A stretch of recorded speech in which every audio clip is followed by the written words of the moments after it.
Before we start the video, just want to give you guys a quick warning. There are spoilers for Season 3 of She-Ra and the Princesses of Power if you've already seen it or you just don't care. Hey guys, welcome back. It's Neon. I'm here with Geeky Sparkles. Hello. And we're going to talk about She-Ra. Oh boy. So yeah, apparently this season of She-Ra introduces us to a kinder, gentler Hordak because that's what everybody wanted. Everyone's surprised the power couple. Oh, I'm sorry. Let's back that up. Yes, because don't you know, Hordak he just has Carpathian kitten loss. He just needs a kitten. They just need to paint him one in the corner. Paint him a kitten. Paint him a kitten. A hellish kitten. Nuh-uh. With hellish kitten hell eyes. That's called Catcher. No, he's just just sweet and misunderstood. He's sweet and misunderstood. And yeah, we're going to talk about that in this video now. Disclaimer, neither of us have seen Season 3 yet. I don't even know if I want to after reading this because I freaking love Hordak. Okay, yeah, I was going to say, I haven't watched it yet either because I've been busy doing work. So I'm going to watch it next week. It's only 6 episodes. How long can it take? So we went to CBR for this. They had this article up. So this is coming from a positive article by people who like the show, and we're taking it from that. So before people are like, well, you just want to hate. We're reading it directly from this article that, promotes Pro She-Ra website. And then we're just going to point out some obvious things in this quote unquote loving homage. And yes, that's what they've called it, according to Noelle Stevenson. Anyway. Loving homage. So before we get into the video, please subscribe if you have not subscribed already. Definitely helps the channel out. And we want to bring you more content like this cutting insight into the feelings of Hordak. Yep. So I'm on this. So turn your volume down, buckle your seatbelt, and prepare for a ride. I like a ride with Geeky. Yeah. I drive better than he does. Yeah, she drives stick. She-Ra and the Princesses of Power sets up a weird power couple. And I guessed it. You said you're not going to guess it. I gave you a clue because I said it's the couple you probably wouldn't think of, and then you got it. I was thinking Bo and Seahawk. Catherine and Adora would be the obvious one. Glimmer and Adora, Glimmer and Frosta, Glimmer and, whoever. Glimmer on Frosta action. That's illegal because she's like 11, well, I think. They're all illegal, technically, but that doesn't stop the internet. So anyway, before we get to this, should we go back to the interview that we're going to talk about first? Yeah, we could talk about that, and then we'll talk about the kinder, gentler Hordak. So the Beat... Comics Beat did an interview with the various voice actors and stuff at San Diego. And I'm going to read, I wrote it down. So I'm going to read the excerpts. You have part of it pulled up there. So when interviewing Noelle Stevenson, she said, going from season 1, there was a bit of controversy. Some fanboys cried a bit. Boo-hoo. See, I got the subtitles on. Okay, except that there were a lot of women who didn't like it too. And I'm really, really tired of women like this person, and even men who try to tell me as a woman what I shouldn't think, keep glossing over the fact that a lot of the people who didn't like it, I said probably the majority of people who didn't like it, were women. So get your facts straight. Boo-hoo. I hear a lot of media people cry about being called out a bit. Boo-hoo. Yeah, there's a whole controversy about the media crying about being called out on YouTube. So it gets even better. So the answer to this was, Stevenson said, I think all the time we just knew that as soon as people watched the show, that they were going to see that this was a very loving homage. And we had crafted it very carefully. Homage was not what I got at all. Other than the fact that you slapped some costume similar and called them those names, it really isn't an homage at all. Okay, it gets better. Oh, it gets better. You'll love this. I didn't watch this interview, so I have no idea. And we got that. Okay. I think that we've seen with the swell of positivity, like people are connecting to it. No. Okay. The amount of negativity has dwindled down to almost nothing at this point. Except for us. Except for the internet in general. But that would require you, leaving your space of... Even when it came out, people were like, there's negativity. She's like, what? There's negativity? That would require, going out. I guess only negativity counts when she's the one stirring it up on Twitter. Like when she used to go troll men for no reason? There's no negativity about She-Ra because literally we're like the only YouTube channel that still talks about it. Nobody cares. But no one cares. Nobody cares. So, I mean, I guess we shouldn't care either. We do. So, the negativity's dwindled down to almost nothing at this point. I'm just saying Sparkles was brushing someone's hair last season. We just got to tell the story we all wanted to tell. You got the story that you and Tumblr wanted to tell.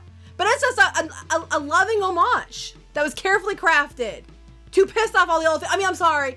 It didn't piss off all fans because all the real fans love it, because you can't be a fan of something unless you agree 100% with everything they do. Otherwise, if you don't agree with it 100%, you are a man baby, fanboy, a misogynist, racist. You insert your whatever name here, because clearly it has to be something wrong with you, because it can't be their brilliant take on it. No. It's everybody else's fault. Everybody else's fault. So this interview is out on the beat. It's sort of getting you prepped and ready for. It was before the season 3 dropped. Season 3 to getting it all greased up. Which it dropped yesterday. Yep. I just haven't had time to watch it. That being said, let's go back to the article we were talking about. We can. This is terrible news. Terrible news, because Hordak's in love. He's not in love. He's in like. They're friends. They're friends. And that was all we need, is a kinder, gentler Hordak who needs a friend. He's smiling. Because Hordak's, there's never just a bad guy because they're bad for no reason, Don't you know every bad person that existed ever was only bad because they didn't have a friend. Yeah. Genocide, lack of friendship. That's right. It's just, terrorism, just didn't have the right friends. He was misunderstood. He was a misunderstood monster. But those monsters on the internet, those trolls, they couldn't possibly be misunderstood. Now, let's just say the last time we saw Hordak in 2002 He-Man, he wasn't happy. He didn't have any friends. He'd rip your flippin' face off and poop in the eye holes. Hordak always, he ruled by fear. He ruled by fear. He's a tyrant. That's the point. This Hordak is your misunderstood boyfriend. He's smiling. Just like, in the new show, kids that were raised from being babies to adults. Well, sorry, they're not even adults yet, because that's, that's the point. It's for kids. Being raised to teenagers in the military with harsh training are just waiting for the moment where they can have a prom and pillow fights and ride horses. And immediately their whole personality just changes because, they just needed the love because they were always good in their hearts. They were just, that's what it is. Well, that's, before we get into the article, that's something I want to talk about. And this is a real trend in, cartoon shows, especially these days. Like, all these cartoons made by Tumblr people, for the most part, tend to always, make the bad guys misunderstood. Or it's about the good guys converting the bad guys to their train of thought, and then the bad guys are no longer bad. They can hug the badness away. Yeah. They can hug the evil. Badness away.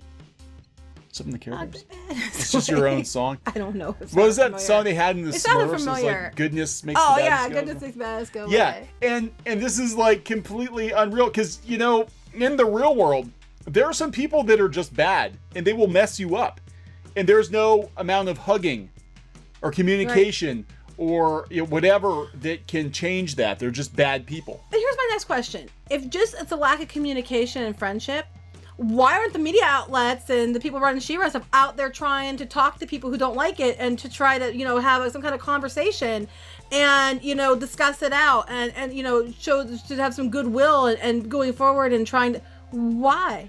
If just being someone's friend makes you not the bad guy, and we're supposed to be the bad guys, the negativity, why aren't they out there, engaging proactively instead of hiding, going out there and trying to undo the damage that frankly the media has done? Because it's a bad look when you're trying to say about everybody's good at the heart, they just need friends and they just need friendship's power, and there just need more goodness and kindness and accepting things in the world.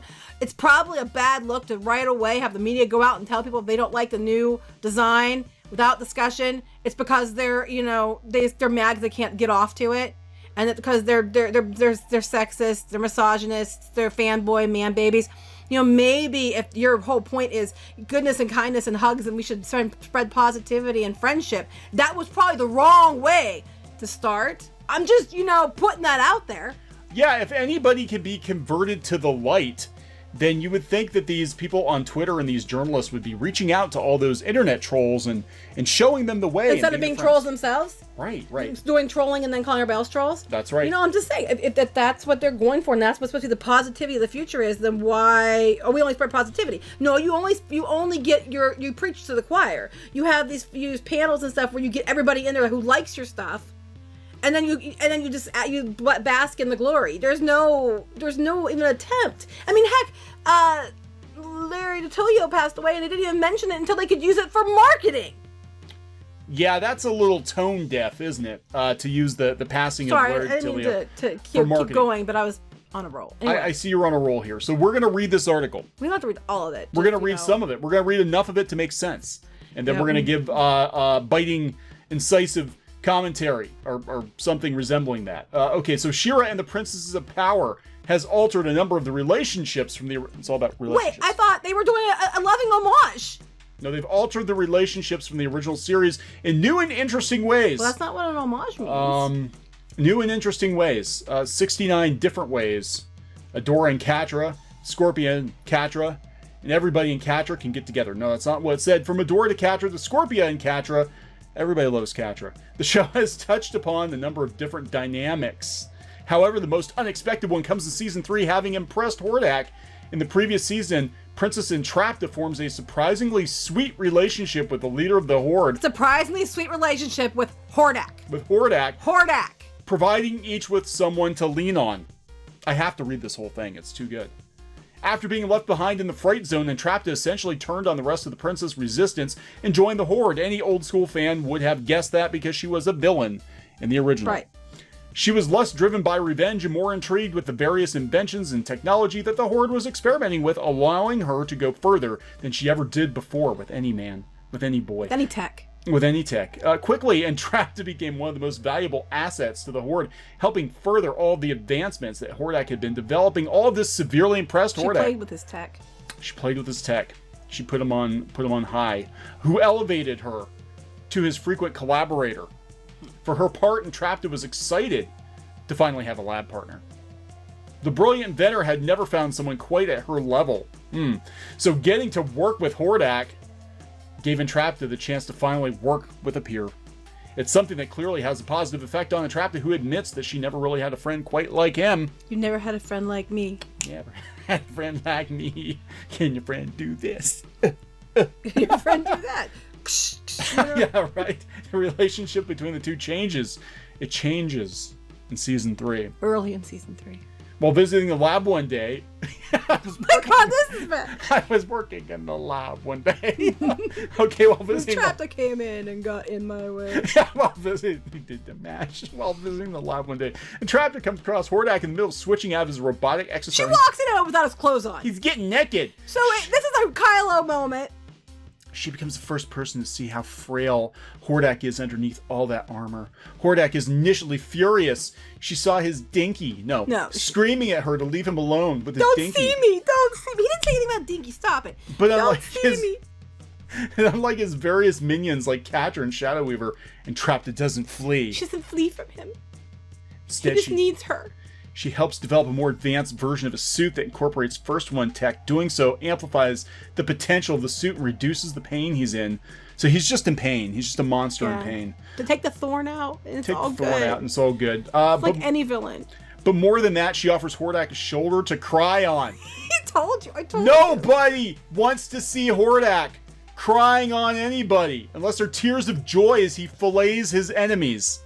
He finally opens up about his origins for the first time. He reveals the tragic elements of his young life, revealing that he's actually a clone of the real Hordak. You know who sponsored these episodes? Probably Gillette. Gillette. He is the toxic version of the real Hordak. So he's a clone of the real Hordak. The real Hordak is toxic. This person is the Gillette version. God, Hordak has never been... So they don't even get to fight the real Hordak. He's just a clone, a pussified clone. Hordak has never been open with any of his other subordinates because they would know he's not real Hordak. Oh, I didn't even catch they said he was a clone. They He's made him a clone? He's a clone. But Entrapta listens to his story and then reveals how she can empathize with her own life of being ostracized. Gives Hordak something he's never had before, a friend. Yeah, you know, Hordak needs a friend. You mean like when you're ostracized because you don't like something and everybody's mad at you because you don't, so they deliberately shun you and call you names because you didn't like the same show they did? Welcome to the internet. The two spend the rest of their scenes together, actually interacting with a soft touch, openly complimenting one another and working together. The pair work together better than they ever did alone. It reaches a point where they even begin to admit their fondness for one another. Smiling Hordak. I still think he looks like Crispin Glover. He does. He does look like Crispin Glover. Crispin Glover could play this Hordak. They had that picture especially. Yeah, they had a clone of Crispin Glover in Back to the Future Part 2 and 3. They had a guy in a Crispin Glover suit. Now look at that. Then look at Hordak. I'm just saying. I think you're right. Anyway. It reaches the point where they even begin to admit their fondness. It's a surprising turn for the series to make giving Hordak more personality and humanity than he ever had before. Because he's a freaking demon sorcerer monster This is face. one of their quote-unquote improvements. That's anyway. their improvement. They're going to pussify Hordak. I'm sorry, but it's a clone, so they're allowed to pussify. Yeah, right. That's it. We can ruin it because it's only a clone. He's not the real Hordak. If he's not the real Hordak, he's artificial Hordak. Does that make him Soydak?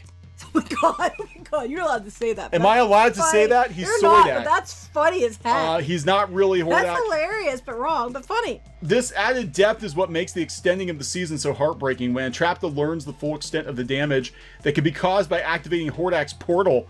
Yeah, you don't want to activate Hordak's portal. Especially when he has all that new first one's tech. Yeah. You know, she's into his tech. She tries to stop him.